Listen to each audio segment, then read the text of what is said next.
Hi అండి. ఈరోజు video వచ్చేసి ఎగ్‌తో ఒక డిఫరెంట్ రెసిపీ చేసి చూపిస్తున్నాను. పిల్లలైనా, పెద్దవాళ్ళైనా ఎగ్‌తో రొటీన్ కర్రీ తినాలన్నా బోర్ కొడుతూ ఉంటది కదండీ! అప్పుడప్పుడు ఇలా కొత్తగా ట్రై చేయండి. టేస్ట్ అయితే మాత్రం నెక్స్ట్ లెవెల్‌లో ఉంటది. తినే కొద్దీ తినాలనిపిస్తది. Egg omelette fry. రైస్‌లోకైతే చాలా బావుంటదండి. రసం, పప్పుచారు పెట్టుకొని కాంబినేషన్‌గా ఇలా ఫ్రై వేసుకొని తినండి.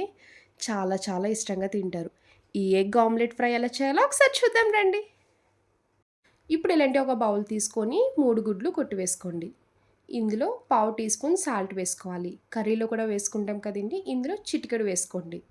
సాల్ట్ వేసుకొని ఫోర్క్‌తో బాగా బీట్ చేసుకోవాలి. చూడండి ఇలా కంప్లీట్‌గా బీట్ చేసుకున్నాక ఈ ఎగ్‌ని పక్కన పెట్టండి. ఇప్పుడు ఫ్రై రెడీ చేసుకోవడానికి స్టవ్ ఆన్ చేసి ఇలా పాన్ పెట్టుకున్నాక ఆయిల్ వేసుకోండి. ఆయిల్ హీట్ అయ్యాక పావు టీ స్పూన్ జీలకర్ర, పావు టీ స్పూన్ ఆవాలు వేసుకోండి. 2 ఎండుమిరపకాయలు ఇలా కట్ చేసి వేసుకోవాలి. 5 వెల్లుల్లి రెబ్బలు తీసుకొని పైన పొట్టు తీసేసి ఇలా చిన్నగా కట్ చేసి వేసుకోండి. ఈ ఫ్రైలోకి ఈ వెల్లుల్లి ఫ్లేవర్ బాగా తెలుస్తది. టేస్ట్ కూడా చాలా బావుంటది. వెల్లుల్లి వేశాక లైట్‌గా ఫ్రై చేయండి. చూడండి ఇలా ఫ్రై చేసుకున్నాక ఇప్పుడు ఇందులో 2 ఉల్లిపాయలు తీసుకొని ఇలా చిన్నగా కట్ చేసి వేసుకోవాలి. కొంచెం కరివేపాకు, 2 పచ్చిమిరపకాయలు వేసుకోండి. ఈ ఉల్లిపాయ ముక్కలు లైట్ గోల్డెన్ కలర్ వచ్చే వరకు ఫ్రై చేయాలి. ఈ ఎగ్ ఆమ్లెట్ ఫ్రై బ్యాచిలర్స్‌కైనా, బిగినర్స్‌కైనా చాలా ఈజీ రెసిపీ అండి. వంట రాలేని వాళ్ళు కూడా సులువుగా చేసేస్తారు.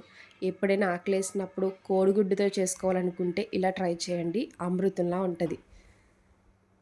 చూడండి ఉల్లిపాయలు ఇలా ఫ్రై చేశారు కదా! ఇప్పుడు చిన్న సైజ్ ఒక టమాటా కట్ చేసుకొని వేసుకోండి. టమాటా వేయడం వల్ల గ్రేవీలా కలుపుకొని తినడానికి చాలా బావుంటది. టమాటా సాఫ్ట్ అయ్యే వరకు కుక్ చేసుకోవాలి.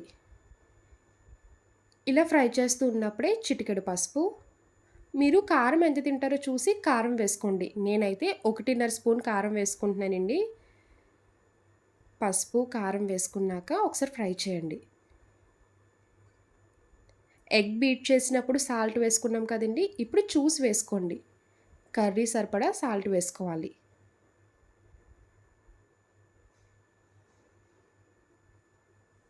ఇలా ఒక 1 మినిట్ వరకు ఫ్రై చేసుకోండి. ఇలా టమాటా సాఫ్ట్ అయ్యే వరకు ఫ్రై చేయాలి. ఉల్లిపాయ, టమాటా ఆమ్లెట్ షేప్ వచ్చేలా దగ్గరికి రౌండ్‌గా పెట్టుకోండి. ఇప్పుడు ముందుగా బీట్ చేసి పక్కన పెట్టుకున్న ఎగ్ వేసుకోవాలి. ఎగ్ వేసాక అస్సలు కదపకండి. పైన కొంచెం కొత్తిమీర వేయండి. ఫ్లేవర్ చాలా బావుంటది. ఇలా ఎగ్ పైనే వేసుకోవాలి. కొత్తిమీర వేశాక ఒక 2 నిమిషాలు అలా ఉంచేసేయండి. వన్ సైడ్ కుక్ చేసుకున్నాక అప్పుడు మళ్ళీ రివర్స్ చేసుకోవచ్చు. మొత్తం అంతా తిప్పాలన్నా కూడా కొంచెం కష్టమవుతుందండి. ఇలా స్లోగా బ్రేక్ చేస్తూ తిప్పండి. పెద్ద పీసెస్‌లా వస్తే సరిపోద్ది. చూసారు కదా గ్రేవీ అంతా ఆమ్లెట్‌కి పట్టుకొనుంది. అప్పుడే రైస్‌లో కలుపుకొని తినడానికి చాలా బావుంటది. ఇంకొకసారి తిప్పుకున్నాక ఇంకొక 2 మినిట్స్ కుక్ చేసుకోండి. ఇలా 2 సైడ్‌లు కూడా పర్ఫెక్ట్‌గా కుక్ చేసుకోవాలి. చూసారు కదా సింపుల్‌గా రెడీ అయిపోయింది. ఇప్పుడు ఇంకా స్టవ్ ఆఫ్ చేసుకోండి. ఇలా వేడివేడి అన్నంలో ఆమ్లెట్ ఫ్రై పెట్టుకొని కలుపుకొని తినండి. చూసారు కదా లైట్ సెమీ గ్రేవీలా వస్తది. రైస్‌లో కలుపుకొని తినడానికి చాలా బావుంటదండి. మీరు పప్పుచారు, సాంబార్, రసం ఏది పెట్టుకున్నా కూడా కాంబినేషన్ అద్భుతంగా ఉంటది. చూసారు కదా కొంచెం డిఫరెంట్‌గా ట్రై చేయండి. చాలా అంటే చాలా బా వస్తది. నా వీడియో మీకు నచ్చితే లైక్ చేసి షేర్ చేయండి. ఫస్ట్ టైం చూసేవాళ్ళు ఎవరైనా అయితే ప్లీజ్ అండి ఛానల్ సబ్స్క్రైబ్ చేయండి. బాయ్ అండి.